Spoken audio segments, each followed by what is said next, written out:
여러분 안녕하십니까? 2022년 8월 7일 주일을 맞았습니다. 한 주간도 세상 속에 나가서 믿음을 지키며 살아가느라고 얼마나 수고가 많았습니까? 또 여러 가지 시련도 아픔도 믿음을 지켜가는 데 있었을 것입니다. 오늘 주님 앞에 나와서 주님의 말씀을 들으면서 우리가 우리 영혼을 새롭게 하고 우리 주님의 만져주심과 은혜 베푸심을 통해 다시 힘을 얻고 다시금 세상을 향해 힘차게 나갈 수 있게 되기를 축복합니다. 함께 나눌 말씀은 창세기 3장 14절에서 24절의 말씀인데요. 제가 세 구절을 뽑아서 공독합니다. 3장 15절, 19절, 24절입니다. 3장 15절 내가 너로 여자와 원수가 되게 하고 내 후손도 여자의 후손과 원수가 되게 하리니 여자의 후손은 내 머리를 상하게 할 것이요 너는 그의 발꿈치를 상하게 할 것이니라 하시고 19절입니다. 내가 흙으로 들어갈 때까지 얼굴에 땀을 흘려야 먹을 것을 먹으리라. 내가 그것에서 취함을 입었음이라. 너는 흙이니 흙으로 돌아갈 것이니라 하시니라. 마지막 24절은 범죄한 아담과 하와에게 에덴 동산에서 추방을 하게 되고 그들이 신랑원, 낙원을 잃어버리는 아픈 이야기로 마쳐지고 있어요. 24절 이같이 하나님이 그 사람을 쫓아내시고 에덴 동산 동쪽에 그룹들과 두루 도는 불칼을 두어 생명나무의 길을 지키게 하시니라. 아멘. 오늘 저는 우리 하나님의 기록된 말씀에서 세 가지의 주제를 가지고 하나님의 말씀 뜻을 전달하고자 합니다. 이 가운데서 교훈과 책망과 바르게 함과 의로 교육하기에 유익한 축복의 말씀이 되기를 기원합니다. 크게 세 가지. 첫 번째는 죄와 징벌입니다. 아담과 하와가 하나님 말씀을 따르기보다 뱀의 말을 따른 결과로 나타난 그 심판, 그 죄 가운데에 대한 징벌이 어떻게 나타나는가 우리가 보는 것입니다. 두 번째는요, 그러나 하나님은 은혜와 자비에 풍성하셔서 이러한 징벌 속에서도 그의 자비를, 은총을 나타내십니다. 그것이 어떻게 나타나는가 한번 살펴보고자 하는 것입니다. 마지막 세 번째는 에덴 동산에서 추방당하게 되고 낙원을 잃어버리게 되는 것인데요. 그러나 이것으로 끝나면 안 되죠. 절망이죠. 창세기 3장 24절을 여기서 인생이 끝나는 게 아니라 우리가 아는 대로 하나님께서 우리에게 주신 구원의 계시의 말씀으로서 성경은 이 잃어버린 이 낙원, 이 신낙원을 요한계시록 성경의 마지막 책, 마지막 장에서 요한계시록 22장에서 다시금 우리 주님 예수 그리스도 안에서 회복하는 복락원의 이야기로 이어집니다. 우리에게 아담과 하와를 통해서 들어온 죄, 그리고 그 후에 모든 인류의 후손들에게 막혔던 생명나무로 가는 길이 우리 주님 예수 그리스도 안에서 열리는 역사가 바로 성경 구속사의 이야기 아니겠습니까? 오늘 저는 크게 이처럼 세 가지 주제를 가지고 말씀을 나눕니다. 첫 번째 다시 한번 정리해 볼까요? 죄와 벌입니다. 꼭 도스토옙스키의 죄와 벌 책 제목 같으죠? 죄와 벌. 두 번째는요, 징벌 속에 나타나는 은총. 세 번째는요, 추방과 신낙원. 이 세 가지 점의 주안에서 함께 은혜를 나눕시다. 먼저 죄와 벌입니다. 하나님께서 지금 뱀, 여자 그리고 남자, 아담과 하와 지금 역술로 뱀이 침입해서 여자를 범죄하게 하고 남자도 함께 범죄하게 하였는데 이번 거꾸로 그 하나님의 징벌이 나타나는 순서를 보면 뱀, 여자, 남자 이런 순서로 나타나죠. 먼저 뱀에게 내리는 징벌을 보면요. 이렇게 써요. 너는 모든 가축과 들의 모든 짐승보다 더욱 저주를 받아. 뱀이 저주를 받는 거예요.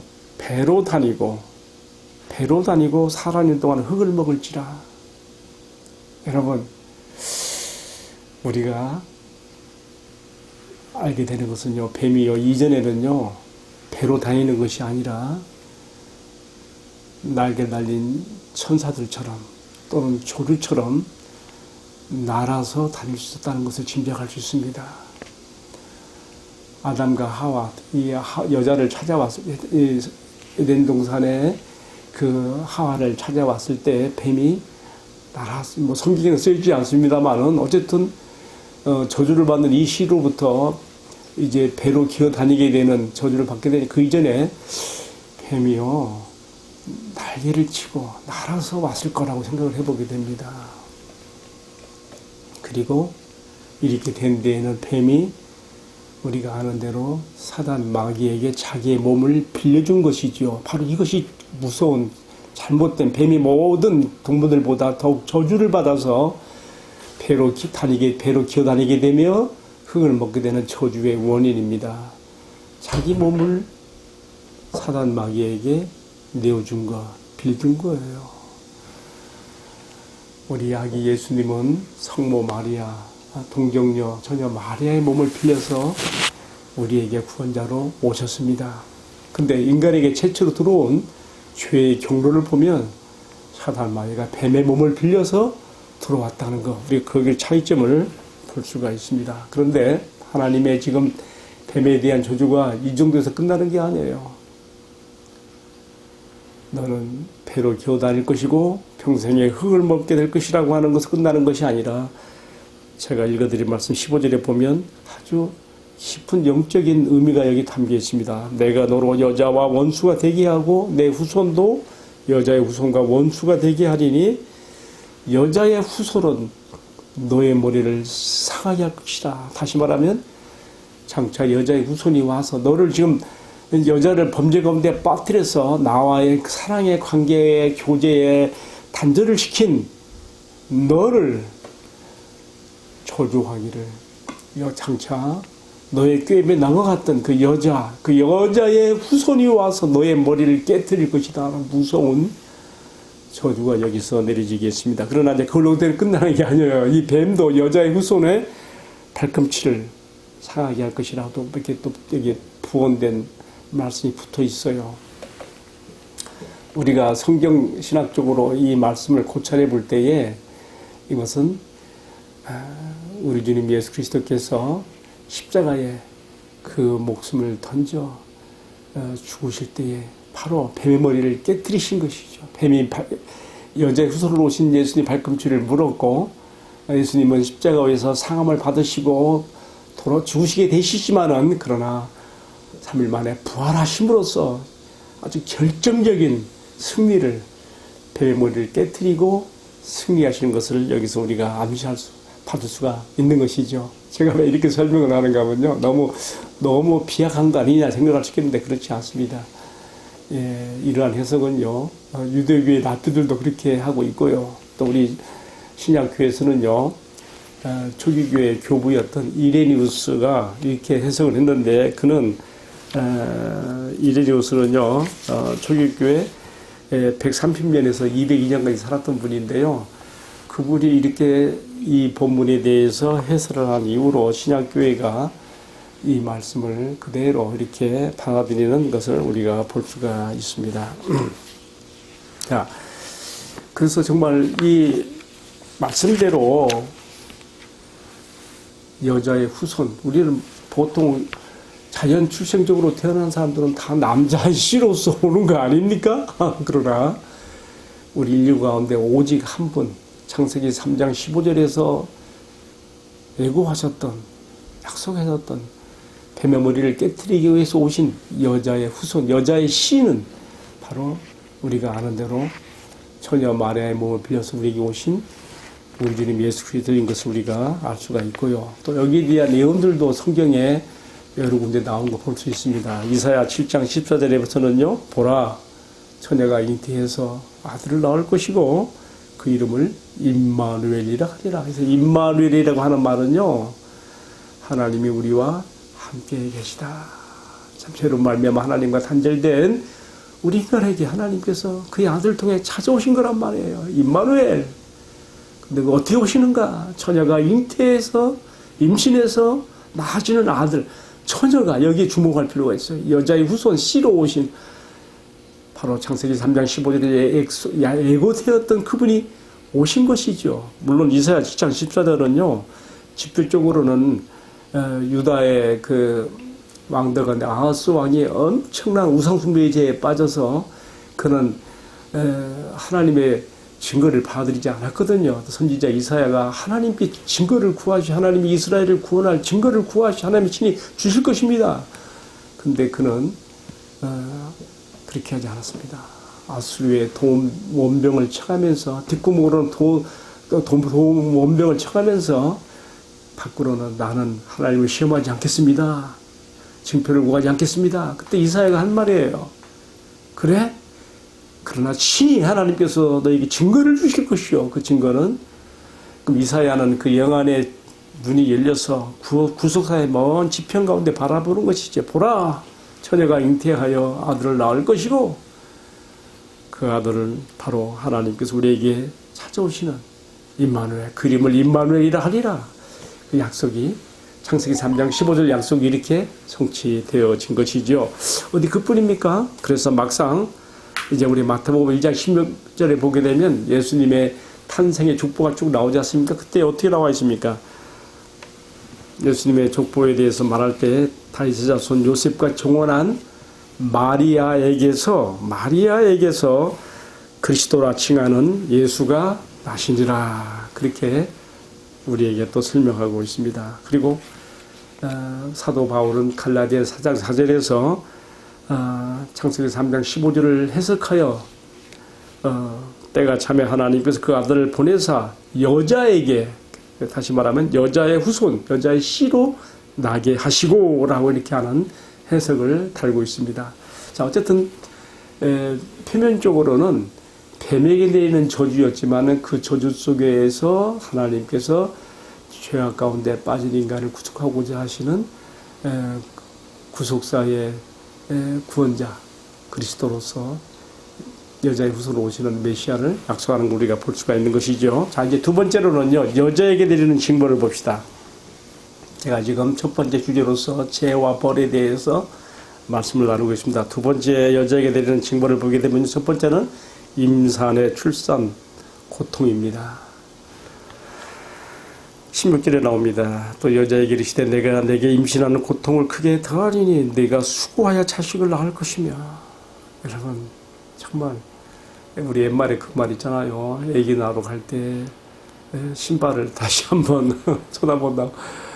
다시 신발을 신고 나올 수 있을 것인가. 참 여자들에게 있어서 임신의 고통 그렇게 참 힘들고 무서운 것이죠. 근데 남성들이 다 어디 그거 알 수 있겠습니까만은 어쨌든 하나님께서 출산의 고통이 크다고 하는 것을 여기서, 그래서 하나의 참 죄에 대한 징벌로 이렇게 주어졌다는 것이 참 마음을 아프게 합니다. 또 그뿐만이 아니에요. 두 번째는요, 아내로서 남편의 다스림을 받게 될 그러한 또 징벌도 줘요. 사실 아담이 하와에게 어떤 사랑 고백했습니까? 이는 내 뼈 중에 뼈요 살 중에 살이라고 함으로써 정말 최고의 사랑의 표시로서 남녀 수평적 평형적 사랑의 그러한 동반자적 그런 얘기가, 그러한 고백을 했는데요. 지금 범죄한 이후에는 어떻게 됩니까? 그렇게 되지 못해요. 이게 보니까요, 너는 남편을 원하고 남편 너를 사실일 것이라. 어떤 번째 힘의 논리가 작용해요. 물론 그리스도인 가정에서는 우리 주님의 말씀을 따라서 남편이 아내를 사랑하고 아내가 남편을 존중하는 이런 관계가 되어진다면, 되러나 정말 그리스도의 그 신앙, 교회 밖에 세상에서는 이르지 못한 것 같아요. 남녀 평등 막 주장하고 여성 우선주의를 막 그렇게 주장하지만은, 그러나 다 기독교 국가에서 나온 얘기들이죠. 대부분은 그러지 못한 것을 우리가 동남아나 그 밖에 많은 모슬렘 국가들이나 이 말씀이 그렇게 되고 있는 것을 볼 수가 있습니다. 그런데요, 지금 여자가 왜 이렇게 지금 이런 징벌을 받게 됩니까? 그 이유는요, 우리가 앞에서 봤습니다마는 하하가 여자가 뱀의 말을 단순히 듣고 열매를 따먹은 그것만 생각하면 안 돼요. 여러분, 하나님께서 금하신 금단의 열매로서 선악과에 손을 대서 따먹었다 하는 그 속에는 그렇게 하게 만드는 내면에 그러한 동기가 있는 거예요. 그건 뭡니까? 하나님보다 뱀과의 교통을 그가 따른 것이고, 뱀에게 자기 마음을 열어준 것이고, 그의 말에 공감한 것이고, 그에게 자기 자신의 하나님의 말씀보다도 뱀의 말에 우선권을 내어준 것이어서 그렇게 된 것이거든요. 여러분, 죄악된 행동, 그것보다 더 하나님께서 중하게 보신 것이 뭡니까? 그렇게 행동하게 만드는 죄악된 심령의 심리적 동기, 그게 뭐냐 이거죠. 하나님보다 뱀을 선택한, 하나님과의 교제의 길에서 추구하는 행복보다 뱀과의 교류의 교통에 자기 마음을 내어준 하와에 대한 징벌이 이렇게 나타난 것이죠. 자, 세 번째 징벌은요, 이제 남자 아담에게 내려지는 징벌인데요. 하나님께서는 이렇게 말했습니다. 17절에 그랬죠. 네가 내 말보다 네 아내의 말을 듣고, 이게 중요해요. 내 말보다 내 아내의 말을 듣고 내가 먹지 말라 그만 열매를 먹었은지요. 자, 여러분, 우리가 때로 신앙생활 해나갈 때에 정말 이런 딜레마에 빠질 때도 많이 있습니다. 그러니까 아내들은 남편에게 정말 하나님의 뜻 가운데 따라갈 그러한 조언을 해줘야 되고 그런 말을 해야 되는 것이죠. 남편들은 그냥 뭐 덮으로 따라가는 수가 많아요. 지금 그걸 지적하고 있어요. 내 말보다 내 아내의 말을 듣고 내가 네게 그만 명령을 따랐은지요. 자, 어떤 징벌이 왔습니까? 땅은 너로 말미암아서 저주를 받고, 그렇지 않습니까? 하나님께서 모든 만물을 창조하신 다음에 사람에게, 아담에게 그것을 위임했어요. 다스리고 통치하도록. 그러니까 결국은 자연은, 땅은 아담에게 속한 거예요. 그러니까 아담이 저주를 받으니까 자연이 그에게 속해 있는 땅도, 자연도 다 저주를 받는 거예요. 그래서 땅이 이제는 땅의 힘, 지력을 잃어버려요. 그 대신 엉겅퀴와 가시를 내게 되고요. 그래서 거기서 밭의 채소를, 곡식을 얻으려고 하니까 어떻습니까? 얼굴에 땀을 흘려야 먹고 살 수 있는 길이 열린다는, 이전에는 노동이, 범죄 이전에는 노동이 즐거움이고 보람이고 의미였지만은 이제는 생존을 위한 고통으로 변질된 것을 우리가 여기서 엿볼 수가 있는 것이죠. 이 정도로 끝나면 좋겠는데 한 가지가 더 추가됩니다. 뭡니까? 18장 하반절에 나오지요. 너는 흙이니 흙으로 돌아갈 것이라. 아담이란 말 뜻이 흙이라는 것이 들어있다 그랬죠. 너는 흙이니 흙으로 돌아갈지라. 여러분, 이 말씀 앞에서 뭔가 피해감을 느끼지 않습니까?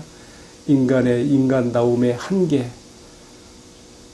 정말 범죄하기 전에는요, 영생불멸의 하나님과의 교제의 영생의 그러한 축복 가운데 있었는데, 하나님과의 교제가 단절됨으로 범죄와 더불어 하나님의 주인되심을 거절한 선악과 계명을 범한 이유로 인간을 이제 어떻게 됩니까? 죽음이라는 숙명 앞에 놓여진 비참에 떨어지게 됩니다. 너는 흙이니 흙으로 돌아갈 것이라. 참 이 말씀을 읽으면서 참 마음에 왠지 모르는 참 피감을 느낍니다. 여러분, 우리가 그리스도 예수 안에서 생명을 얻고 우리는 영생, 부활, 천국의 소망이 있으니까 이런 것을 다 우리가 극복합니다만, 참 믿지 않는 사람들에게 있어서 죽음이란 것은 얼마나 절망이고 허무인지 말로 다 할 수가 없습니다. 너는 흙이니 흙으로 돌아갈 것이라. 정말 이 말씀은 우리 인간의 한계를 알게 하고 창조주 앞에 겸비하게 마음을 낮추며 그의 은총을 구하게 하는 말씀이 아닐 수가 없습니다. 자, 이제 크게 두 번째로 생각해 보는 주제는요, 이 같은 징벌 속에서도 보이는 은총이 있어요. 그 은총이 뭐냐면요, 오늘 우리가 읽은 말씀 보면 하나님께서 21절에 나옵니다. 요 하나님이 아담과 그의 아내를 위해서 가죽옷을 지어 입혔다는 거예요. 가죽옷을 지어 입혔다. 여러분, 지금 무화과의 넓적한 그 잎새를 가지고 치마를 만들어서 지금 부끄러운 걸 가렸는데요. 하나님께서 이제는 눈이 밝아져서, 선악을 알게 된 눈이 밝아져서 그런 것을 부끄러움을 알게 된 그들의 수치를 가려주기 위해서 가죽옷을 지어 입혔다는 것입니다. 여러분, 이 말씀 속에는 뭐가 들었습니까? 하나님께서 이 가죽을 얻기 위해서 동물을 죽이시는 최초의 제사가, 여기서 하나님으로부터 말미암는 하나님의 제사가 인간의 죄를 씻기 위해서 있었다고 하는 것을 우리가 짐작할 수가 있는 것이죠. 그리고 또 한 가지 우리가 징벌 속에 보이는 은총이 있어요. 뭐냐면 그것은 20절에 나오는데, 아담과 하와가 먹나는 정령 죽으리라 했으니까 죽어야 되는 것이죠. 그러나 제한된 일시적 육신의 생명은 보존됩니다. 영적으로는 단절됐고요. 그러는 가운데서 어떻게 보면 계속해서 하와를 통해서, 여자를 통해서 출산하게 되어지고, 모든 그 하와는 그래서 모든 산자의 어머니가 된다. 계속 생육 번성이 이루어질 것을 보여주고 있습니다. 하나님이 처음 사람을 지었을 때에 모든 천지 만물의 그 창조를 다 맡기시면서 통치 대리자로 삼으시면서 복을 주시고 생육하여 번성하고 땅에 충만하라 그러셨는데, 바로 그 번성과 축복의 그 약속이 그처럼 징벌 속에서도 또 제한된 생명 가운데서나마 나타나게 되도록 허락하는 것을 볼 수가 있습니다. 자, 또 한 가지 또 이 징벌 속에 은총이 있어요. 뭐냐면요, 생명나무로 가는 길을 막으신 거예요. 우리 생각에는 이거는 은총이 아니고 저주가 아닐까 생각이 될 수 있는데, 저는 그렇게 않게 봅니다. 생명나무 열매를 따먹지 못하도록 막으신 것은요, 겉으로 보기에는 징벌처럼 보이지만요, 왜 이것이 은총인가? 지금요, 선악과를 따먹고 저주받은 상태로서 있는 아담과 하와가 영생하도록 있게 하는 생명나무 과실을 따먹게 되면 어떻게 됩니까? 저주받은 상태로 영원히 살게 되는 거예요. 그 생명나무, 영생나무니까요. 그럼 안 되지요. 그래서 생명나무로 가는 길을 막으셨다고 하는 것은 그룹들과 두루 도는 그 불칼을 두어서 생명나무 길을 막고 지켰다. 이것은 어찌 보면 우리 인간으로 하여금 저주받은 상태에서 영원으로 가는 존재가 아니라 하나님 우리를 위한 구속의 역사를 앞에 두고 여자의 후손을 보내서 이루실 구원의 역사가 있기 때문에 그 일을 막으셨다는 것을 우리가 그렇게 또 이해를 해보게 되는 것이죠. 이제 오늘 말씀의 마지막 구절은요, 24절에 제가 방금 했던 말씀인데요, 이같이 하나님이 그 사람을 쫓아내시고 동산 동쪽에 이처럼 그룹이란 것은 천사들의 한 일종이지요. 그룹들과 두루 도는 불칼을 두어 생명나무 길을 지켰다. 그래서 우리가 구약의 그 성막이나 성전에도 보게 되면 지성소의 그 휘장에 뭐가 수놓아 있습니까? 바로 이 그룹들이 수놓아져 있어요. 불칼. 다 상징적인 표시로 이렇게 나와 있는 것이죠. 자, 그래서 오늘 말씀의 마지막 구절은요, 최초에 지음받은 인간 아담과 하와가 낙원에서 추방이 되고, 그리고 그 아름다운 복된 동산을 잃어버리는 신락원이죠. 이야기로 맞춰지고 있습니다. 추방과 신락원. 자, 우리가 여기서 끝나면 얼마나 참 하나님의 형상대로 지음받은 인간으로서 얼마나 불행한 결말입니까? 그러나 우리 하나님은 대책이 있으셨습니다.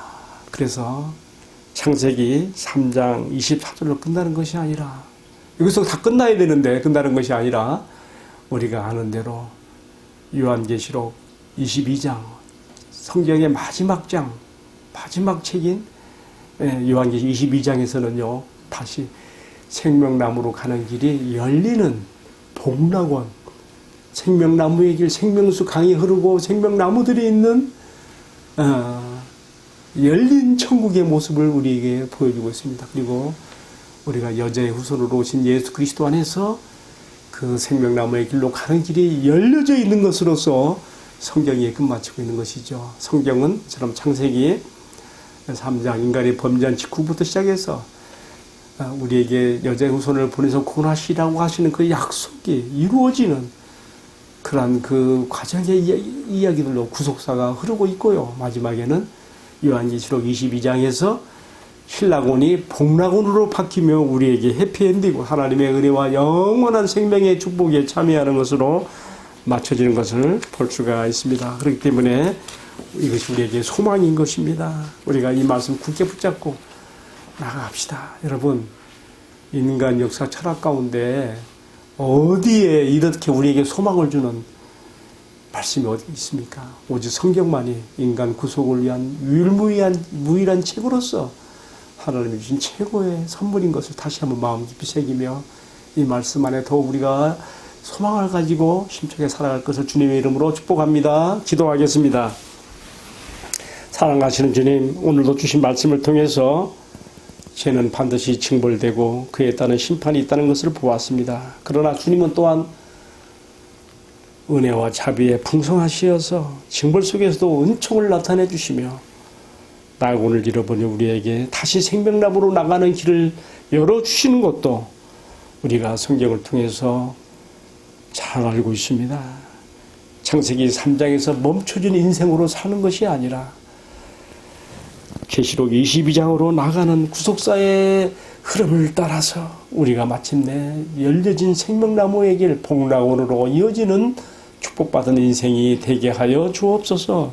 이 모든 말씀을 우리에게 길이요 진리요 생명이 되신 생명나무의 길을 열어주신 우리 주님 예수 그리스도의 이름으로 기도하옵나이다. 아멘. 네, 감사합니다. 마쳤습니다.